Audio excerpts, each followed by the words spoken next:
যা কিছুই বলো না ভাই, যতই ক্রিটিসাইজ করো না ভাই, কিন্তু ভারতের টি-20 দলের দিকে কিন্তু কেউ আঙ্গুল দেখাতে পারবে না। হ্যাঁ, শুভমন গিলকে ভাই ছাড়ার পর থেকে এই টিমটা একটা আগুন হয়ে দাঁড়িয়েছে।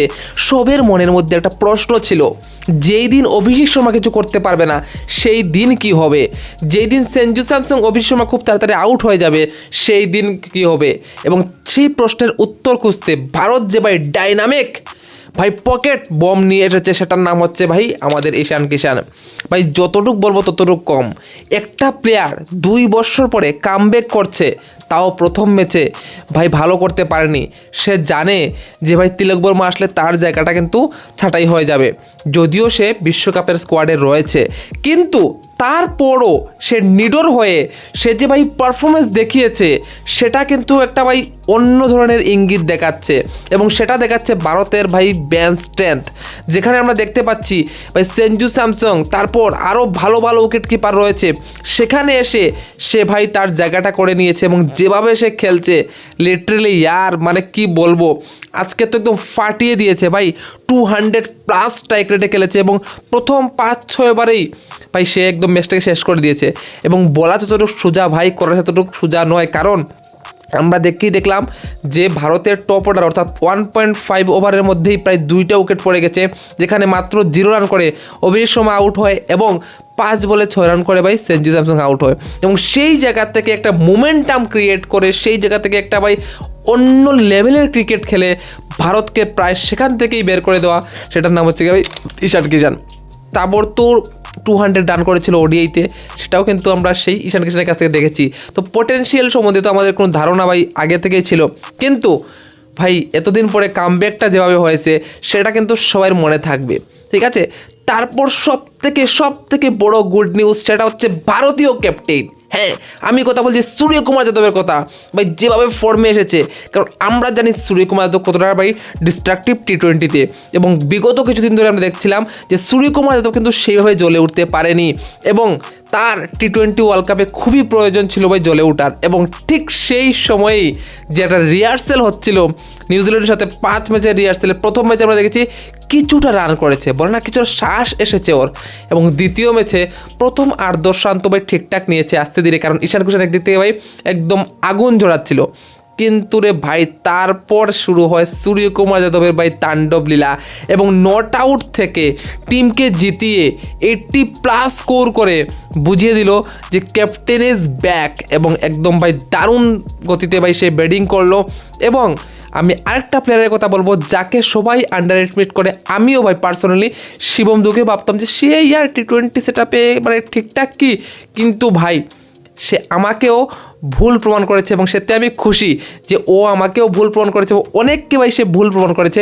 কারণ টি-20 ওয়ার্ল্ড কাপ থেকে ধরে যখন সে সুযোগ পেয়েছে তখন কিন্তু সেই প্লেয়ারটা ভাই জ্বলে উঠেছে। একদম সত্য কথা, যেভাবে হোক ব্যাটিংয়ে না হোক বোলিংয়ে, দুটোটা ডিপার্টমেন্টেই কিন্তু ভাই সে ভালো করেছে। এবং আজকেও আমরা দেখতে পাই যে বড় বড় ছক্কাটি মারলো, ওফ ভাই আউটস্ট্যান্ডিং। আমরা জানতাম যে ভাই পেসের বিরুদ্ধে সে ছক্কা মারতে পারে না, কিন্তু আমরা যেভাবে ভাই ও ছক্কা মারলো পেস বোলারকেও, সেটা ভাই অনবদ্য মানে আউটস্ট্যান্ডিং। এবং সেটাই বলে যে ভাই শিবম দুবের ক্যালিবারটা কি আর বলবো ভাই, আউটস্ট্যান্ডিং। রিঙ্কু সিং নিচে ফিনিশার রয়েছে, অক্ষর পাটিল চলে আসবে, হার্দিক পান্ডিয়া রয়েছে, উপরে দেখো ইয়ার অভিষেক শর্মা, সঞ্জু স্যামসং, ঈশান কিষান হোক অথবা ভাই তিলক বর্মা, সূর্যকুমার যাদব ফর্মে রয়েছে। মানে আনবিটেন ইয়ার, এই টিমকে কে আটকাবে? কয়টা ব্যাটসম্যানকে তুমি ভাই আউট করে দেবে? 2টা 3টা? ইয়ার নিচে থেকে উপরে ফায়ার পাওয়ার ভাই, ফায়ার হে হাম, ইয়েস। তো ভাই এই ধরনের টিম নিয়ে যাচ্ছে ভারত। এবং যদি বোলিংয়ের কথা বলি, বলবে 200 তো কাটছে, আরে ভাই 200 খেলে কি হবে? আজকে বুমরা ছিল না, কিন্তু আরেকটা প্লেয়ারের কথা বলবো তার আগে একটু ভাই বোলিংয়ের কথা বলি। আজকে অর্শদীপ সিংয়ের ভাই ভালো দিন যায়নি, কিন্তু তারপরও আমি বলবো অর্শদীপ সিং ভাই টি-20 ভালো বোলার, টু গুড বোলার। আস্তে জসপ্রীত বুমরা আসলে আরও ভালো হয়ে যাবে। হার্দিক পান্ডে তো রয়েছে, বরুণ চক্রবর্তী রয়েছেই, কোনো সমস্যার কোনো কারণ নেই, ঠিক আছে। তো বোলিংও ভাই আমাদের শর্ট আউট রয়েছে, কোনো সমস্যার কোনো কারণ নেই। এবার আমি যে প্লেয়ারটার কথা বলবো সেটা হচ্ছে ভাই হর্ষিত রানা। ইয়েস ভাই, এই প্লেয়ারটা কিন্তু আমরা দেখেছি সবাই ট্রোল করেছে, হোক ভাই ব্যাটিংয়ের সময় অথবা বোলিংয়ের সময়, কিন্তু ইয়ার এট দ্য এন্ড আমরা দেখেছি হর্ষিত রানা কিন্তু নিউ বল দিয়ে অনেক ভালো বোলিং করেছে।